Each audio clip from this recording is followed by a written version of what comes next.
नमस्कार भावांनो, screen fit चॅलेंजचा आजचा डे 38. दिवसाची सुरुवात सकाळी 6 वाजता झाली. वेळेवर फ्रेश वगैरे होऊन नाश्ता करून आज जायचं होतं आपल्याला कॉलेजला. बऱ्याच दिवसांनी कॉलेजला जायचं होतं, त्यामुळं वेळेवर गेलो. सगळे लेक्चर अटेंड केले आणि इथूनच गेलो आपल्या रोहन भाऊच्या घरी. रोहन भाऊंनी आपल्या खुराकाची व्यवस्था एकदम टॉपमध्ये केली होती. मस्तपैकी डाएट पूर्ण केला. थोड्या वेळ विश्रांती घेऊन वेळेवर बनाना शेक पिलो आणि प्री वर्कआउट मीलसाठी एक सफरचंद खाऊन इथूनच डायरेक्ट गेलो आपण जिमला.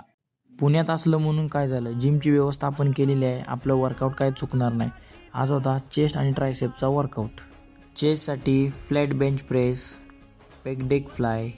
ही मशीन काय आपल्या जिममध्ये नाही, त्यामुळे वर्कआउट करायला एकदम मजा आली. लास्टला इन्क्लाइन डंबेल प्रेसचा सेट घेऊन चेस्टचा वर्कआउट झाला पूर्ण. ट्रायसेपसाठी पुली पुश डाऊन, रोप पुश डाऊन, बार क्रशर अशी 3 व्हेरिएशन घेऊन आजचं वर्कआउट झालं पूर्ण.